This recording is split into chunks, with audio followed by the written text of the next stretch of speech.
Good evening. Guten Abend. Bonsoir. Guten Abend. Thank you, Laura, for that remarkable introduction.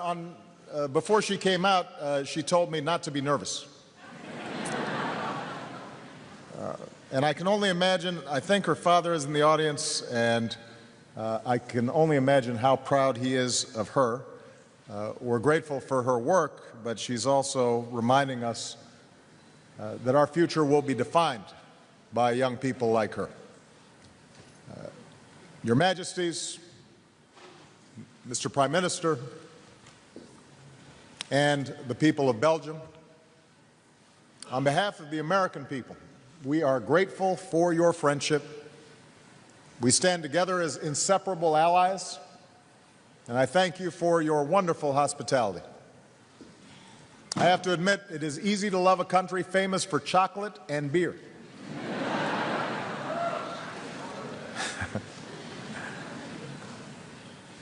Leaders and dignitaries of the European Union, representatives of our NATO alliance, distinguished guests. We meet here at a moment of testing for Europe and the United States, and for the international order that we have worked for generations to build. Throughout human history, societies have grappled with fundamental questions of how to organize themselves, the proper relationship between the individual and the state, the best means to resolve inevitable conflicts between states.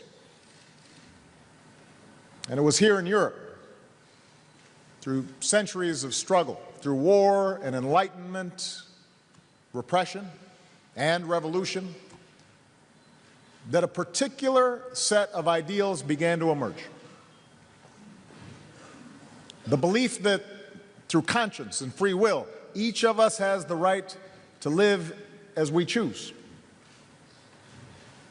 The belief that power is derived from the consent of the governed, and that laws and institutions should be established to protect that understanding.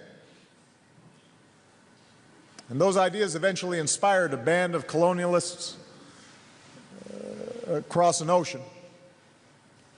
And they wrote them into the founding documents that still guide America today, including the simple truth that all men and women are created equal. But those ideals have also been tested here in Europe and around the world. Those ideals have often been threatened by an older, more traditional view of power.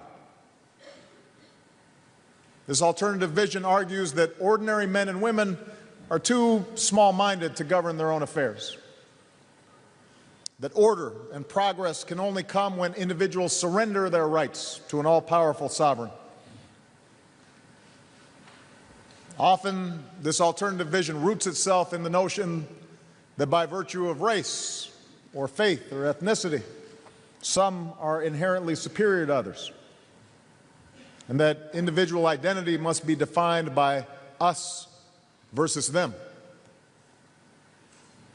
or that national greatness must flow not by what people stand for, but what they are against. In so many ways, the history of Europe in the 20th century represented the ongoing clash of these two sets of ideas, both within nations and among nations. The advance of industry and technology outpaced our ability to resolve our differences peacefully. And even among the most civilized of societies on the surface, we saw a descent into barbarism. This morning at Flanders Field, I was reminded of how war between peoples sent a generation to their deaths in the trenches and gas of the First World War. And just 2 decades later, extreme nationalism plunged this continent into war once again. with populations enslaved and great cities reduced to rubble, and tens of millions slaughtered, including those lost in the Holocaust. It is in response to this tragic history that in the aftermath of World War II, America joined with Europe to reject the darker forces of the past and build a new architecture of peace. Workers and engineers gave life to the Marshall Plan. Sentinels stood vigilant in a NATO alliance that would become the strongest the world has ever known. And across the Atlantic, we embraced a shared vision of Europe, a vision based on representative democracy, individual rights, and a belief that nations can meet the interests of their citizens through trade and open markets, a social safety net, respect for those of different faiths and backgrounds. For decades, this vision stood in sharp contrast to life on the other side of an Iron Curtain. For decades, a contest was waged.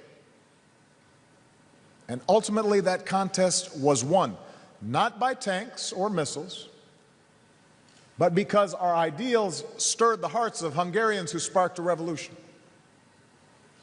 Poles in their shipyards who stood in solidarity,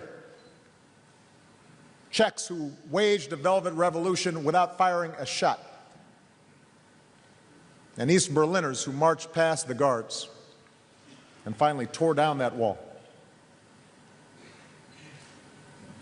Today, what would have seemed impossible in the trenches of Flanders, the rubble of Berlin,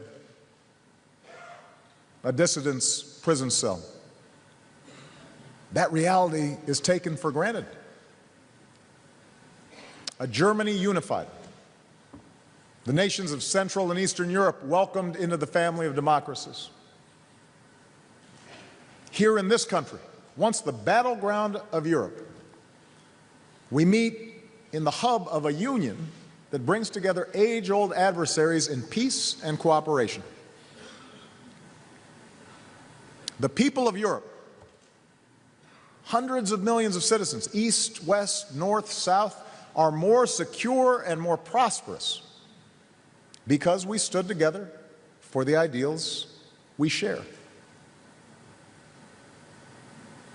And this story of human progress was by no means limited to Europe.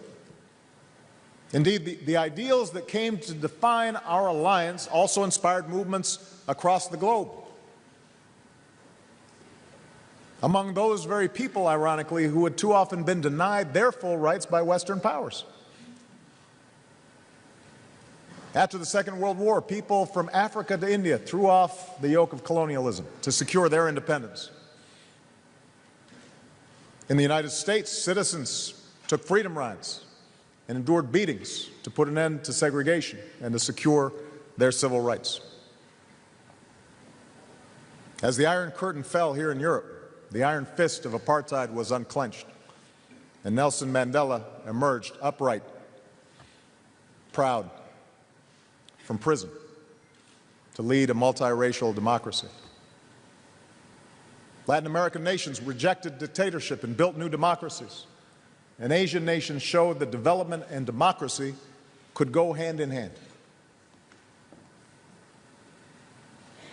The young people in the audience today, young people like Laura, were born in a place and a time where there is less conflict, more prosperity, and more freedom than any time in human history.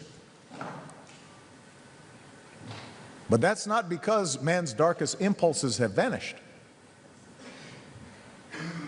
Even here in Europe, we've seen ethnic cleansing in the Balkans that shocked the conscience. The difficulties of integration and globalization